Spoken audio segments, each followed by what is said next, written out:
Untuk Idul Adha bagi kami momen yang sangat menyenangkan, Mas.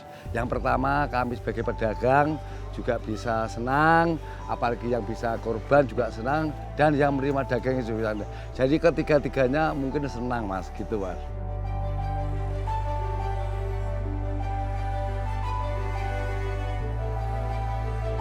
Lapak hewan kurban seringkali kita jumpai di sepanjang jalan menjelang Hari Raya Idul Adha. Namun siapa menyangka jika dibalik sederhananya tempat, ternyata kaya akan cerita yang tak mereka pajang.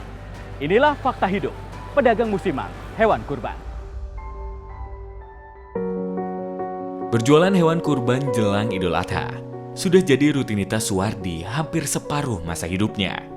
Berawal ikut kakaknya mengadu nasib di Jakarta, lapak bapak 53 tahun asal Wonogiri, Jawa Tengah ini kini sediakan 130-an ternak kurban, sapi dan juga kambing.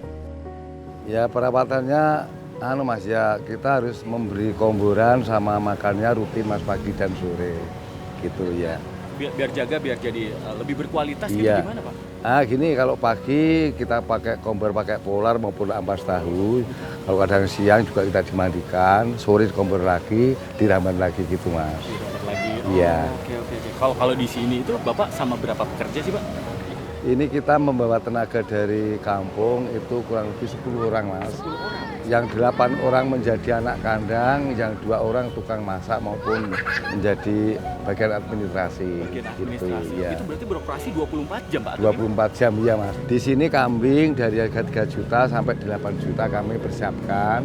Sapi pun dari harga 24 juta sampai 40 juta, Mas. Tergantung si konsumen lah.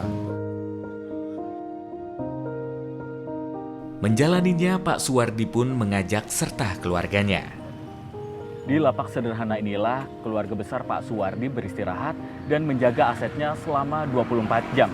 Faktanya bising lalu lalang kendaraan dan aroma tidak sedap ini bukan lagi jadi penghalang untuk mencari berkah di momen Hari Raya Kurban. Ya, dan bukan sekedar melakoni rutinitas tahunan. Sembari berupaya merengkuh rejeki, Pak Suwardi pun melihat dan merasakan berbagai fakta kehidupan. Pengalaman yang kadang-kadang menjadi memori itu kadang-kadang sapi ini sudah kami rawat 2 tahun. Ibaratnya udah akrab banget. Tidurnya di sekitaran sapi ini juga Pak? Iya, Mas, kita tidur di bangku itu, Mas, dalam itu bangku tidurnya kita bareng-bareng sama anak-anak kandang, Mas. Enggak apa-apa, namanya berjuang gitu, Mas. Berjuang itu selama, Iya. selama berapa? Berapa kurang lebih di sini kurang lebih 2 minggu, Mas. Nggak 2 masalah minggu. gitu dengan baunya. Enggak suka, Mas. Pokoknya seneng lah. Adanya cuma seneng, makanya mandikan, ngobrol, ngasih makan. Itu tengah malam pun kita bangun, ngasih jerami gitu. Jadi dinikmati lah ya Pak? Iya.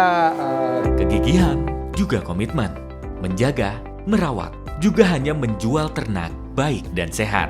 Dirasakan pula oleh pembeli, yang juga tak sedikit sudah merupakan langganan. Kalau masalah orang jualan ini udah lama banget jualan sapi, Pak. Penjual sapi di kampung lama, bahkan bukan hanya satu. Termasuk ipar saya sendiri yang di kampung sana. Penjual sapi cuman bukanya di Teluk Gong apa di mana. Kenapa saya ke Pak Wadi? Pak Wadi itu orangnya gigih. Ya gigih lah, orang penjual sapi itu harus begitu. Harus gigih.